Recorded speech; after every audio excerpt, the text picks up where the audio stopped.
कक्षा 10 सामाजिक विज्ञान भाग 2 भूगोल। चैप्टर का नाम है खनिज एवं ऊर्जा संसाधन। तो इसके पहले जो वीडियो बना है वो खनिज संसाधनों पर बना है और यह वीडियो ऊर्जा संसाधन पर बन रहा है। बच्चों, आप जानते ही होंगे कि चाहे खाना बनाना हुआ या मोटर गाड़ी चलाना हुआ, कल कारखाने चलाना हुआ आदि जितनी शक्ति आदि सभी इस तरह की जितनी भी क्रियाएं होती हैं सबको शक्ति की आवश्यकता होती है, यानी ऊर्जा की आवश्यकता होती है। अब वो ऊर्जा हमें किस किस चीज़ से मिलती है या मिल सकती है वो ऊर्जा संसाधन के अंतर्गत आता है। तो आइए हम आज अध्ययन करते हैं ऊर्जा के संसाधनों का। तो आपके सामने है ऊर्जा संसाधन। ऊर्जा सभी क्रियाकलापों के लिए आवश्यक है। खाना पकाने में, रोशनी, ताप के लिए, गाड़ियों के संचालन तथा उद्योगों में मशीनों के संचालन में ऊर्जा की आवश्यकता होती है। ऊर्जा का उत्पादन ईंधन खनिज जैसे कोयला, पेट्रोलियम, प्राकृतिक गैस, यूरेनियम तथा विद्युत से किया जाता है। ऊर्जा संसाधनों को परंपरागत और गैर परंपरागत साधनों में वर्गीकृत किया जा सकता है। परंपरागत साधनों में लकड़ी, उपले, कोयला, पेट्रोलियम, प्राकृतिक गैस तथा विद्युत का मतलब दोनों जल विद्युत और ताप विद्युत दोनों को सम्मिलित है। गैर परंपरागत साधनों में सौर ऊर्जा, पवन ऊर्जा, ज्वारीय ऊर्जा, भूतापी ऊर्जा, बायोगैस तथा परमाणु ऊर्जा शामिल किए जाते हैं। ग्रामीण भारत में लकड़ी व उपले बहुतायत में प्रयोग किए जाते हैं। एक अनुमान के अनुसार ग्रामीण घरों में आवश्यक ऊर्जा का 70% से अधिक इन दो साधनों से प्राप्त होता है, लेकिन अब घटते हुए वन क्षेत्र के कारण इनका उपयोग करते रहना कठिन हो जा रहा है। इसके अतिरिक्त उपलों का उपयोग भी हतोत्साहित किया जा रहा है, क्योंकि इससे सर्वाधिक मूल्यवान खाद्य का उपभोग होता है जिसे कृषि में प्रयोग किया जा सकता है। ये तो आपने परिचय देखा कि ऊर्जा क्या है और ऊर्जा की आवश्यकता क्यों है और कहाँ कहाँ ऊर्जा के कौन से, इसमें खासकर ग्रामीण क्षेत्रों में 70% लोग अभी भी कोयला लकड़ी और उपले से खाना बनाते हैं। फिलहाल अब गैस का भी प्रचलन बढ़ गया है। तो ये आपके सामने हो गया कि ऊर्जा संसाधन क्या है और वो उसके रूप क्या हैं या प्रकार क्या हैं। एक होता है परंपरागत जिसको हम पहले से अपनाते आए हैं, और एक होता है गैर परंपरागत जिसको अपनाना शुरू किया गया है या अपनाने की संभावना है। तो आइए सबसे पहले हम परंपरागत ऊर्जा के स्रोतों का अध्ययन करते हैं। परंपरागत ऊर्जा के स्रोतों में पहला है हमारा कोयला। भारत में कोयला बहुतायत में पाया जाने वाला जीवाश्म ईंधन है। यह देश की ऊर्जा आवश्यकताओं का महत्वपूर्ण भाग प्रदान करता है। इसका उपयोग ऊर्जा उत्पादन तथा उद्योगों और घरेलू ज़रूरतों के लिए ऊर्जा की आपूर्ति के लिए किया जाता है। भारत अपनी वाणिज्यिक ऊर्जा आवश्यकताओं की पूर्ति हेतु मुख्यतः कोयले पर निर्भर है। यानी जो वाणिज्यिक ऊर्जा है वो कोयला पर ही सबसे ज़्यादा, यानी यूँ कह लीजिए कि हमारा जो ताप विद्युत ऊर्जा है वो ज़्यादातर कोयले पर ही निर्भर है। जैसा कि आप पहले ही जानते हैं कि कोयले का निर्माण पादप पदार्थों के लाखों वर्षों तक संपीड़न से हुआ है। इसलिए संपीड़न की मात्रा, गहराई और दबने के समय के आधार पर कोयला अनेक रूपों में पाया जाता है। दलदलों में क्षय होते पादपों से पीट उत्पन्न होता है। पीट कोयला, ये आगे पढ़ेंगे, कोयले का एक रूप है। जो दलदल में क्षय होते पादपों से पीट उत्पन्न होता है, यानी दलदलों में जब पादप दब जाते हैं तो वहाँ से पीट उत्पन्न होता है। पीट एक निम्न कोटि का कोयला है। जिसमें कम कार्बन, नमी की उच्च मात्रा व निम्न ताप क्षमता होती है। लिग्नाइट एक निम्न कोटि का भूरा कोयला होता है। यह मुलायम होने के साथ अधिक नमी युक्त होता है। लिग्नाइट के प्रमुख भंडार तमिलनाडु के नवेली में मिलते हैं और विद्युत उत्पादन में प्रयोग किया जाता है। विद्युत उत्पादन में किस प्रकार के कोयले का उपयोग किया जाता है? लिग्नाइट। लिग्नाइट सबसे ज़्यादा कहाँ मिलता है? तो वो उसका सबसे ज़्यादा लिग्नाइट का भंडार कहाँ है? तो वो है तमिलनाडु के नवेली में। और विद्युत उत्पादन में प्रयोग किए जाते हैं। गहराई में दबे तथा अधिक तापमान से प्रभावित कोयले को बिटुमिनस कोयला कहा जाता है। वाणिज्यिक प्रयोगों में यह सर्वाधिक लोकप्रिय है। धातु शोधन में उच्च श्रेणी के बिटुमिनस कोयले का प्रयोग किया जाता है, जिसका लोहे के प्रगलन में विशेष महत्व है। एंथ्रेसाइट सर्वोत्तम गुण वाला कठोर कोयला है। भारत में कोयला दो प्रकार के भूगर्भिक युगों के शैलों के क्रम में पाया जाता है। एक होता है गोंडवाना, जिसकी आयु लगभग 200 लाख वर्ष से कुछ अधिक है, और दूसरा है टर्शियरी निक्षेप, जो लगभग 55 लाख वर्ष पुराना है। गोंडवाना कोयले जो धातु शोधन कोयला है, ये प्रमुख संसाधन दामोदर घाटी कहाँ स्थित? पश्चिम बंगाल और झारखंड में। झरिया रानीगंज बोकारो में स्थित है, जो महत्वपूर्ण कोयला क्षेत्र है। गोदावरी महानदी, सोन और वर्धा नदी घाटियों में भी कोयले के जमाव पाए गए हैं। तो ये कोयले के बारे में यहाँ लिखा गया है कि कोयला क्या है? लकड़ी यानी पेड़ पौधे का लाखों वर्ष तक जब जमीन में दबे रहते हैं तो संपीड़न के कारण कोयला बनता है, और कोयला समय के अनुसार कितने समय तक दबा रहा, कितने संपीड़न कितना पड़ा, यानी दबाव कितना पड़ा है, उसके कारण जो बनता है उसके कई रूप होते हैं। तो जो सबसे खराब कोयला, जिसे पीट बोला जाता है, वो दलदली भागों में दबने से बनते हैं। उसमें कार्बन की मात्रा कम होती है, नमी अधिक होती है। और दूसरा जो है लिग्नाइट कोयला, ये भी निम्न कोटि का कोयला होता है। इसका कलर भूरा होता है और यह मुलायम होने के कारण अधिक नमी भी धारण करता है। और लिग्नाइट कोयला कहाँ कहाँ पाया जाता है, इसका भी हमें यहाँ पढ़ चुके हैं।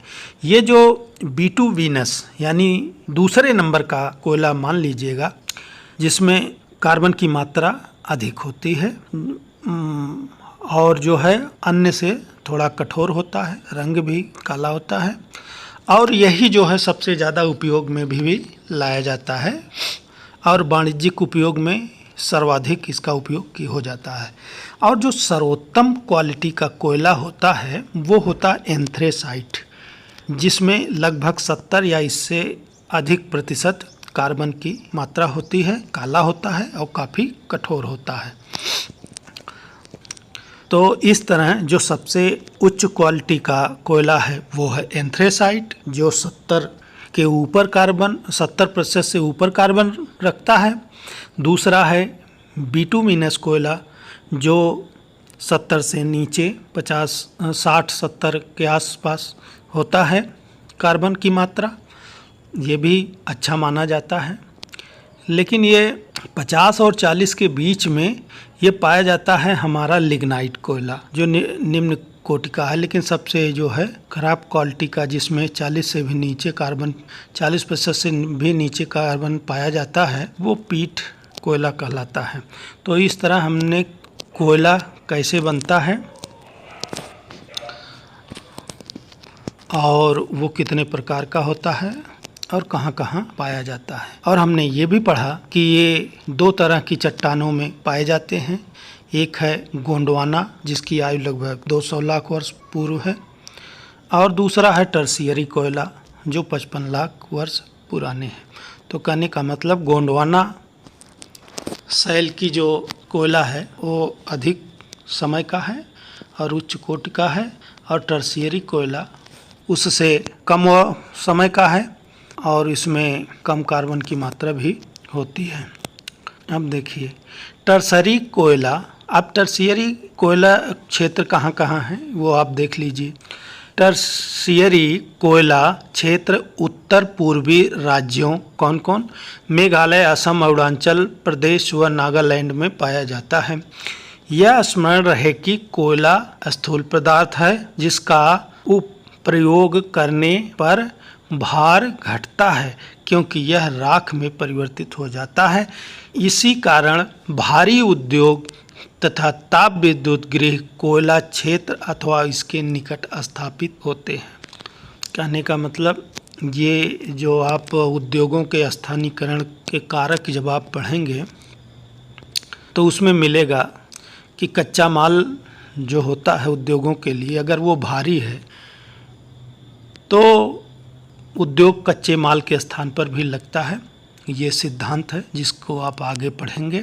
यहाँ इतना ही जान लीजिए कि कोयला भारी पदार्थ है और जलकर राख हो जाता है, तो इसका जो उद्योग है इस पर आधारित वो कोयले के स्थान जहाँ कच्चा माल मिलता है यानी कोयला जहाँ उत्पादन होता है वहीं पर वो स्थापित किए जाते हैं, चाहे भारी उद्योग हो या ताप विद्युत गृह हो। तो सबसे ज़्यादा तो कोयला इन्हीं दो में लगते हैं, यानी सबसे ज़्यादा कोयले का उपयोग हम इन्हीं दो क्षेत्रों में करते हैं, एक तो भारी उद्योग में, दूसरा ताप विद्युत में।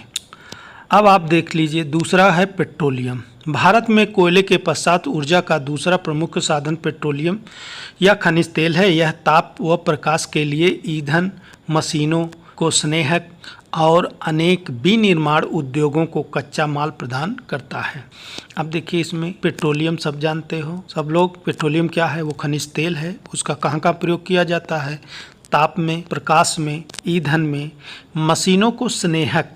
देखो स्नेहक का मतलब होता है जैसे मोबिल ऑयल क्या होता है, चिकनाई देता है स्नेहक, तथा अनेक विनिर्माण उद्योगों को कच्चा माल देता है और उद्योगों के लिए यह कच्चा माल का काम करता है। तेल शोधनशालाएं, अब देखो तेल शोधनशालाएं संश्लेषित वस्त्र, उर्वरक तथा असंख्य रसायन उद्योगों में एक नोडीय बिंदु का काम करता है। कौन, तेल शोधनशालाएं।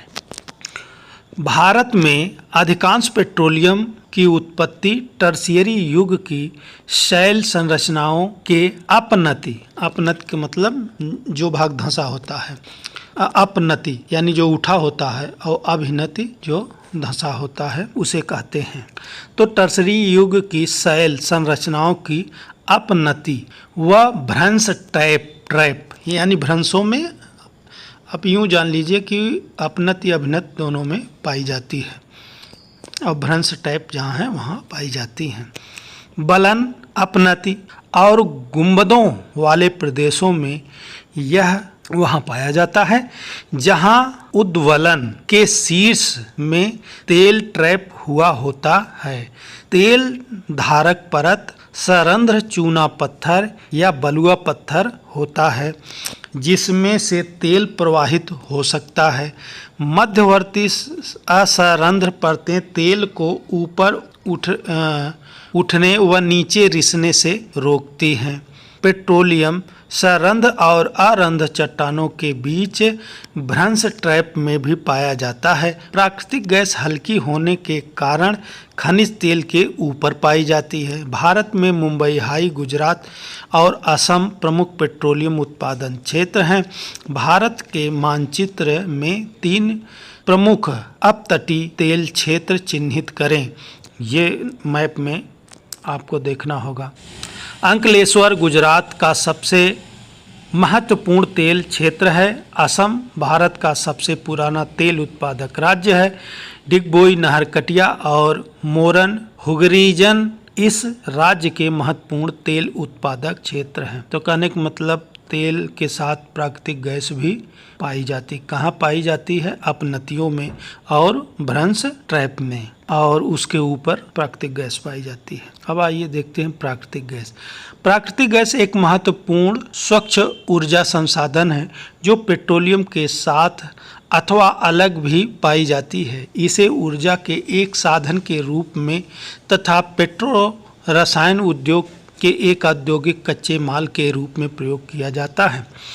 कार्बन डाइऑक्साइड के कम उत्सर्जन के कारण प्राकृतिक गैस को पर्यावरण अनुकूल माना जाता है, इसलिए यह वर्तमान शताब्दी का ईंधन है। कृष्णा गोदावरी नदी बेसिन में प्राकृतिक गैस के विशाल भंडार खोजे गए हैं। पश्चिमी तट के साथ मुंबई हाई तथा सन्निध क्षेत्रों को खंभात की खाड़ी में पाए जाने वाले तेल क्षेत्र संपूरित करते हैं। अंडमान निकोबार द्वीप समूह भी महत्वपूर्ण क्षेत्र हैं जहां प्राकृतिक गैस के विशाल भंडार पाए जाते हैं।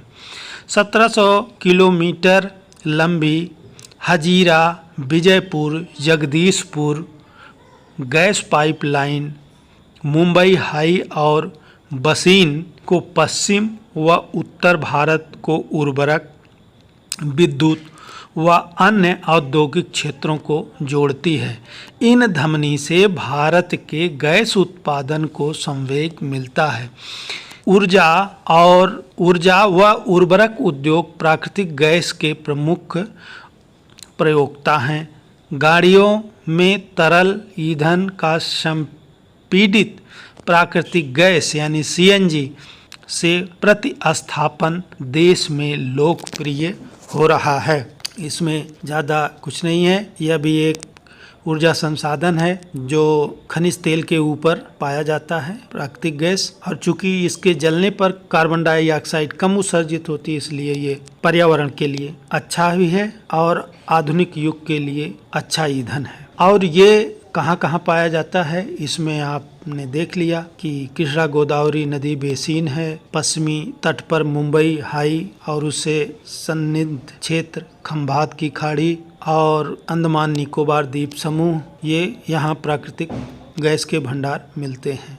और ये जो 1700 किलोमीटर लंबी पाइपलाइन है जिससे गैस सप्लाई होती है वो हजीरा विजयपुर जगदीशपुर यानी HVJ गैस पाइपलाइन, और इससे क्या होता है मुंबई हाई और बसीन को पश्चिमी व उत्तरी भारत में उर्वरक, विद्युत व अन्य औद्योगिक क्षेत्रों को जोड़ती है।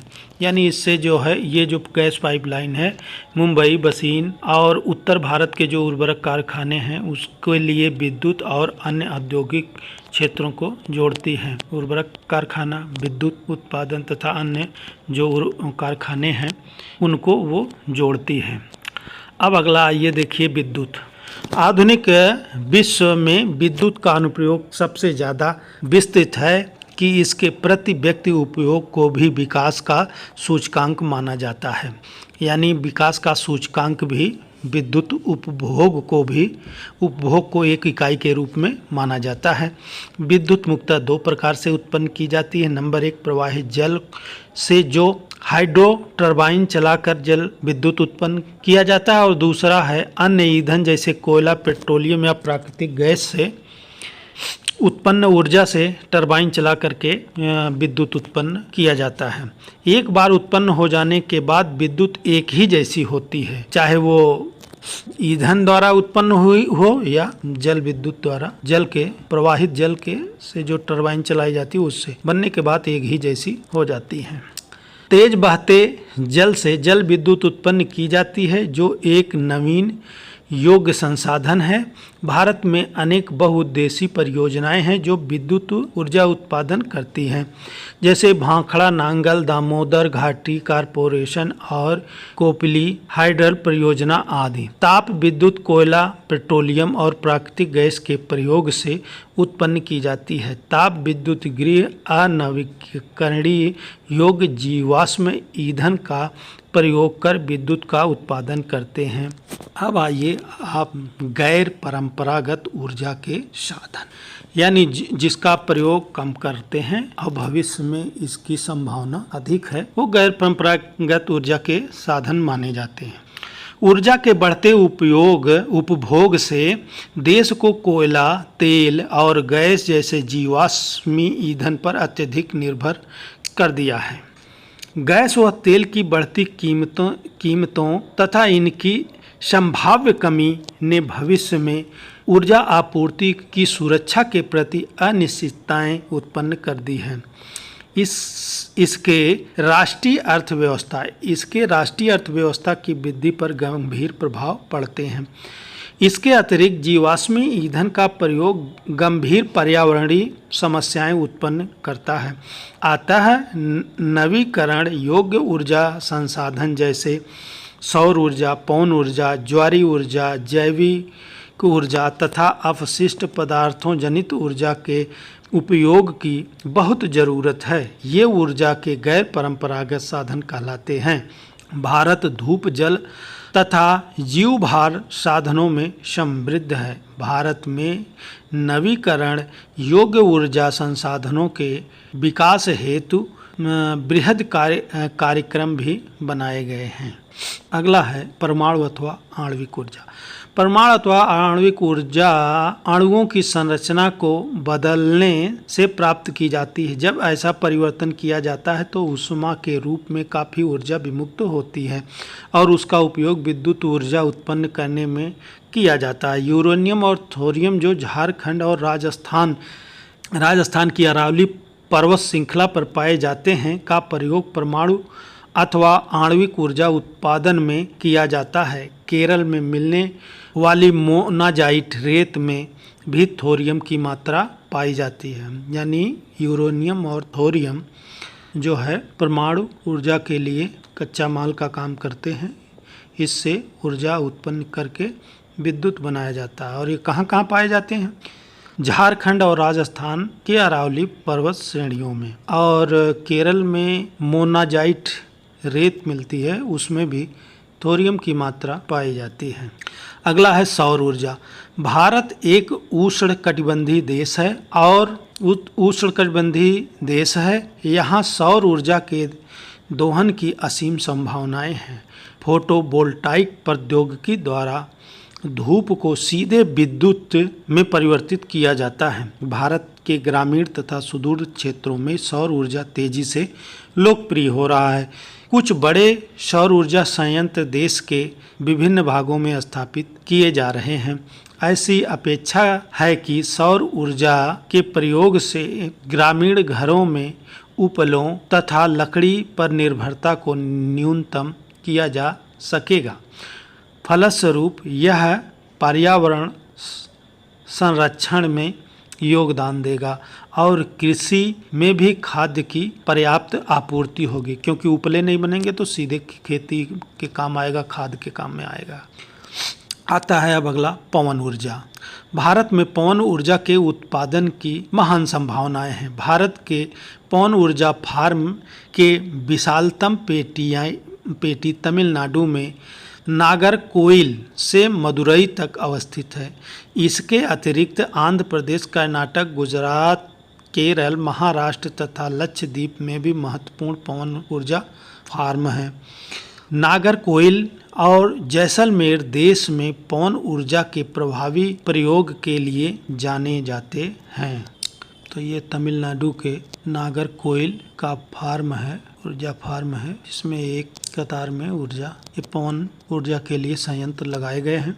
अगला है देखिए बायोगैस। बायोगैस के बारे में आप लोग जानते होंगे कि जो ग्रामीण इलाकों में झाड़ियाँ, कृषि अपशिष्ट, पशुओं के मल मूत्र, मानव जनित अपशिष्ट के उपयोग के घरेलू उपयोग हेतु बायोगैस उत्पन्न की जाती है। जैविक पदार्थों के अपघटक से गैस उत्पन्न होती है, जिसकी तापीय क्षमता मिट्टी के तेल, उपले और चारकोल से अधिक होती है।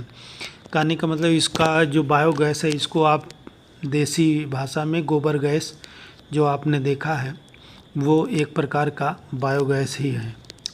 बायोगैस संयंत्र नगर पालिका, सहकारी तथा निजी स्तर पर लगाए जाते हैं। पशुओं का गोबर प्रयोग करने वाले संयंत्र ग्रामीण भारत में गोबर गैस प्लांट के नाम से जाने जाते हैं। ये किसान को दो प्रकार से लाभान्वित करते हैं, एक ऊर्जा के रूप में और दूसरा उन्नत प्रकार के उर्वरक के रूप में। बायोगैस अब तक पशुओं के गोबर का प्रयोग करने में सबसे दक्ष है। यह उर्वरक की गुणवत्ता को बढ़ाता है और उपलों और लकड़ी को जलाने से होने वाले वृक्षों के नुकसान को रोकता है।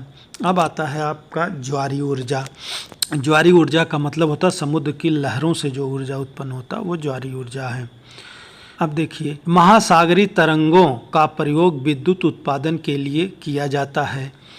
सकरी खाड़ी के आर पार बाढ़ द्वार बना करके बांध बनाए जाते हैं।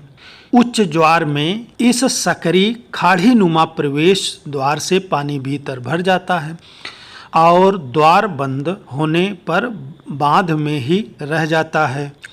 बाढ़ द्वार के बाहर ज्वार उतरने पर बांध के पानी को इसी रास्ते पाइप द्वारा समुद्र की तरफ बहाया जाता है, जो इसे ऊर्जा उत्पादक टरबाइनों की ओर ले जाता है।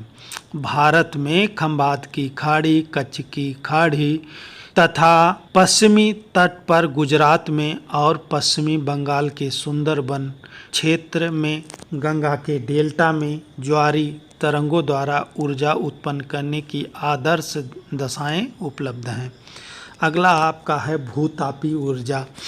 भूतापी ऊर्जा इसलिए अस्तित्व में होती है क्योंकि बढ़ती गहराई के साथ पृथ्वी प्रगामी ढंग से तप्त होती जाती है।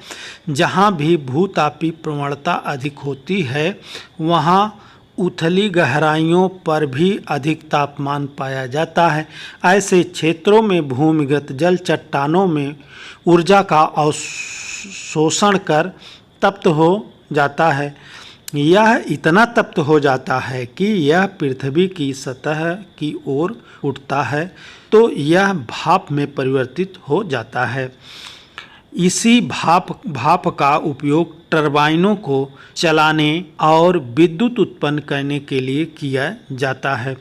भारत के सैकड़ों गर्म पानी के चश्मे हैं जिनका विद्युत उत्पादन में प्रयोग किया जा सकता है। भूतापी ऊर्जा के दोहन के लिए भारत में 2 प्रायोगिक परियोजनाएं शुरू की गई हैं।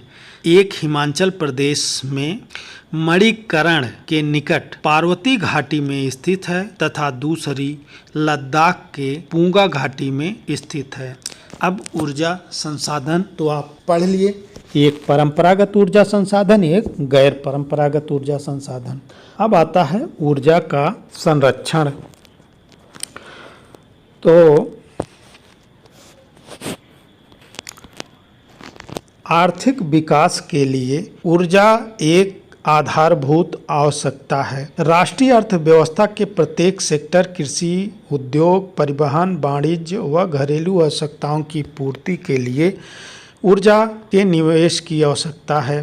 स्वतंत्रता प्राप्ति के पश्चात क्रियान्वित आर्थिक विकास की योजनाओं को चालू रखने के लिए ऊर्जा की बड़ी मात्रा की आवश्यकता थी। फलस्वरूप पूरे देश में ऊर्जा के सभी प्रकारों का उपयोग धीरे धीरे बढ़ रहा है।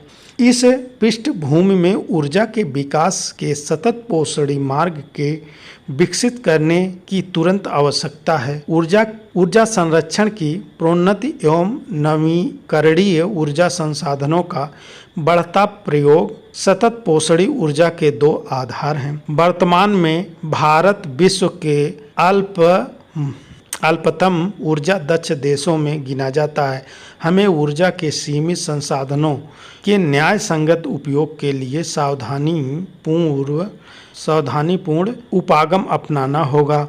उदाहरण, एक जागरूक नागरिक के रूप में हम यातायात के लिए निजी वाहन का अपेक्षा सार्वजनिक वाहन का प्रयोग करके जब प्रयोग न हो रही हो तो बिजली बंद करके विद्युत बचत करने वाले उपकरणों के प्रयोग से और गैर पारंपरिक ऊर्जा साधनों के प्रयोग से हम अपना छोटा योगदान दे सकते हैं। आखिरकार ऊर्जा की बचत ही ऊर्जा उत्पादन है, यानी जितनी ऊर्जा बचाएंगे उतना खर्च करने के लिए हमें आगे मिल जाएगा।